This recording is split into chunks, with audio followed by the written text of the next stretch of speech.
You're watching Michael Lynch with Barbecue Pit, UFC on ESPN 32 or ESPN Plus 32. We're going to preview the main card. I'm also going to talk a little bit about Dana White's Contender Series, which comes on. Damn. I thought outside was going to be good. I started talking these things. I'm nuts. Hold on.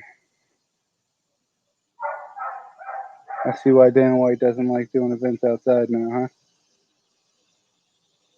Let's see. Yeah, it's good. Whatever. Benil Dariush, Scott Holtzman seems like a kind of a step back for Benil Dariush, who's on a 4-fight winning streak right now. Drew Dober, Frank Camacho, and Takar Close, the only person to finish Takar Close in his career.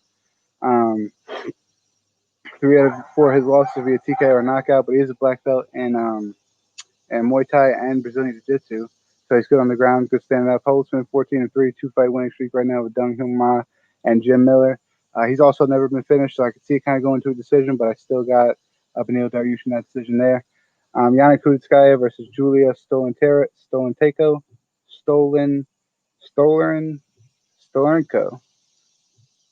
Excuse me. Kunitskaya 12-5-1, 2-2 in the UFC. She got wins over Lena Landsberg and Marion Renew. She has losses to Cyborg and Aspen Ladd in their most recent fight. That was December 2012. 2019, my bad. Damn, I think I'm far back.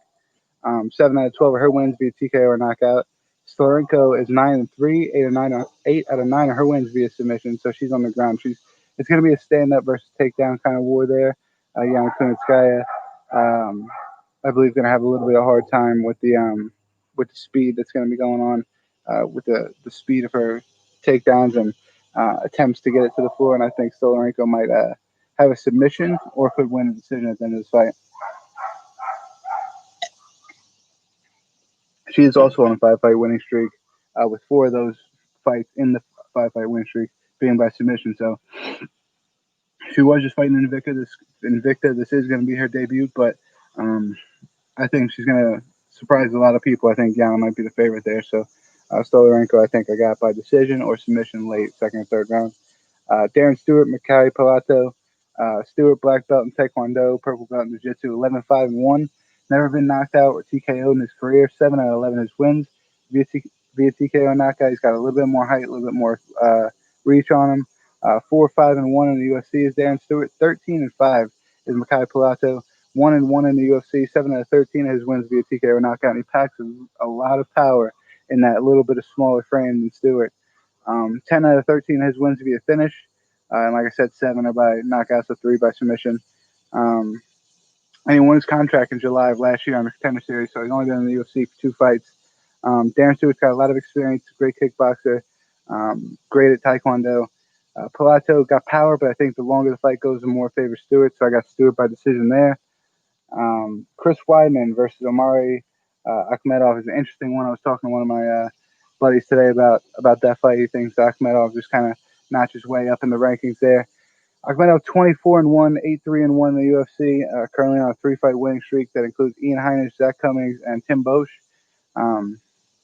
He also has wins over Abdul Razak Al Hassan and Kyle Milk. 12 out of 20 his wins via finish. But he's got the highest win he's got is Ian Heinisch. Yeah, that's a prospect, upcoming prospect. He's got more fights, but seems like he's the younger prospect coming up than Chris Weidman. We've just seen something similar to this last week with Derek Brunson and Edmund Shabazian. Weidman, though, his only losses in his career are 205, Dominic Reyes in his last fight, Jacare Souza, Gegard Mousasi, Yoel Romero, and Luke Rockhold, all top of the division at the time. He's got wins over Kelvin Gastelum, Vitor Belfort on the juice, Lyoto Machida, Anderson Silva twice, Mark Munoz, Damian Maia, Alessio Sakara. He's got a lot of high-level wins. He's 10-5 in the UFC. And he also beat Uriah Hall in his 3rd pro fight via TKO. That was in 2010. He's still a young guy. Chris Weidman has a lot to prove. I know there's been talk about, he might struggle with a weight cut. This might be the first time I watched the James Lynch interview. He might be struggling a little bit with this weight cut, but still, I think he's a little bit level above Akhmedov, and I think we're going to see that. Akhmedov also a master of Sambo, so wants to get the fight to the floor sometimes, and we've seen what Chris Weidman could do with people like that. With Kelvin Gastelum, the highest level of it, have tried it with him, not Sambo, but very similar. I got Chris Weidman there, either by decision or submission. Derek Lewis, Alexei Olynyk, not much to talk about there. It's knockout power versus submissions, although Olynyk's striking did look very good against Fabricio Verdum his last fight. Again, it's Verdum. 59-13-1 versus Derek Lewis, 23-7-1. 18 out of 23 of Derek Lewis's fights been TKO or knockouts by win, and 46 of Alexei Olynyk's 59 wins via submission. So it's really one style fighting the other. We've seen Alexei Olynyk get rocked by some punches. Derek Lewis has got some big punches. I think Derek Lewis probably finishes that fight first round, second round TKO or knockout. Tim Means, Loreno Starpoli is going to be on the card. Kevin Holland versus Clint Buckley. Kevin Holland was supposed to fight last week. Stuck around. His opponent fainted. Trevin Giles fainted right before the fight started, so he stuck around. He's fighting this week against UFC newcomer Clint Buckley. Nadia Kassem versus Miranda Granger. Peter Barrett versus Joseph Salal. Erwin Rivera versus Ali Al-Kwasi. And we got a couple more. Andrew Sanchez, Wellington Thurman, and Nasrat Hapkaras versus Alexander Munoz. So great undercard there. I think Alex Caceres, G. Chikazi was going to be looked to go there, but it's going to go 22nd, I believe. So there's that. What we're about to see in Dana White's Contender Series, which I'm not going to have the live stream going for. I'm just going to go over the card really quick.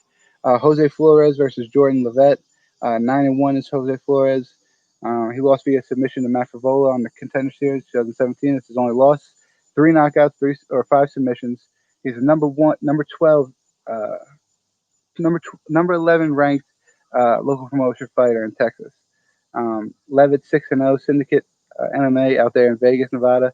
3 submissions, number 6 in Nevada, which is a lot bigger of a fighter state. I think that might play a little part in what we're going to see here. And I think Jordan Levitt might get him a decision here and possibly a knockout. Tai Flores versus Dustin Jacobi. Dustin Jacobi's been Bellator high-level fights. He also has had 1 MMA fight since 2015. He went 7-2 kickboxing during that time, beating Carl Robinson and Tony Lopez. He's fighting Tai Flores. That's fighting at Elevation down there in Denver, Colorado. 7-2, 3 submissions, and 1 out of 2 of his losses are to Jeff Neal in a local promotion before that. So he fought big time. And one of his 2 losses are to one of the top 15 welterweights in the UFC right now. So he's up there, and he fights at Elevation. So, he's probably going to make a statement there. Let's see if Dustin Jacobi could play kind of like a Chris Weidman, Akhmedov scenario there. Unros Medek versus Mikey Gonzalez. Mikey Gonzalez, 29th ranked in California, 7-1, 4 knockouts, 1 submission. Medek is 5-0, fighting at Alaska FC, 3 knockouts, 2 submissions, 100% finish rate. Number 7 in Alaska. Luis Rodriguez, 11-1, 5 TKOs and 3 submissions, but he's 5'6", fighting 5'10" Jerome Rivera at 9-2, 6 by submission. I think if he wants to, he's going to be able to get it to the ground pretty easily, just based off of his length. But I think he might want to try to stand there with him. Rodriguez, who likes to stand, you're a longer fighter, keep him at the end of your jabs. But we'll see what happens. That comes up live right now. You transition over to ESPN Plus, or